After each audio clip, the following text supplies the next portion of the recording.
So yun guys, meron tayo ditong home service repair. So ang brand yan ay Hanabishi automatic washing machine.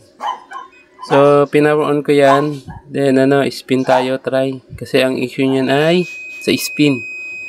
So yan, may lumalabas na error code E3.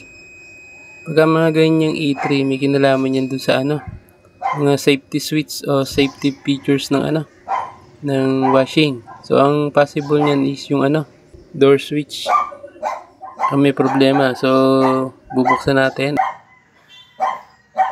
Ayan ang model number. So, bubuksan natin yan para ma-check natin.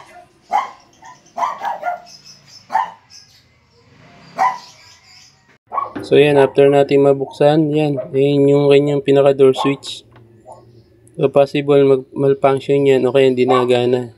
So gagawin natin dyan, babaklasin natin yan para ma-check natin yung contact niyan. So ayan, babaklasin lang natin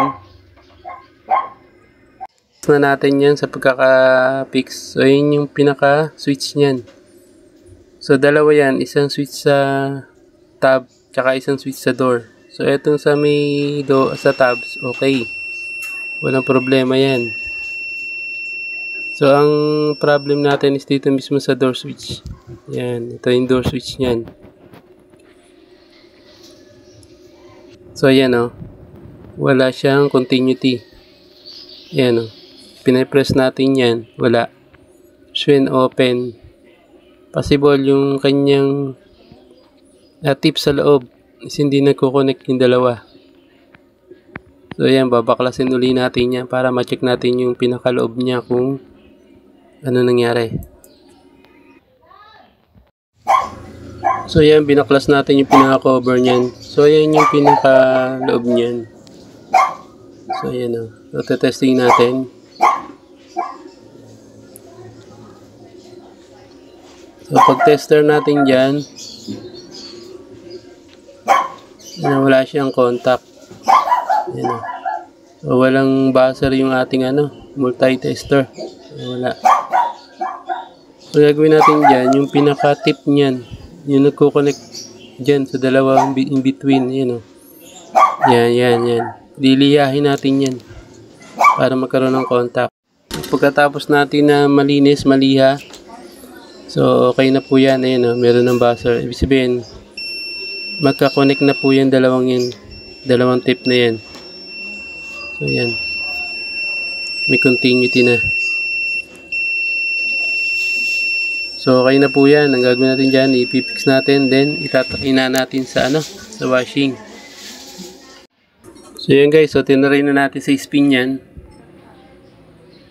So ayan, so antayin lang natin lumabas na yung water. So antayin lang natin mag-spin. So naka 10 minutes yan, siguro mga 7 or 8. Iikot yung tab niyan. So antayin lang natin para masigurado natin na wala na siyang error na lalabas. So ang error niya kanina ay E3. So yung E3 ay may kinalaman sa door switch or doon sa may pinaka sa may sa may door switch niya ang naging problema. So antayin lang natin.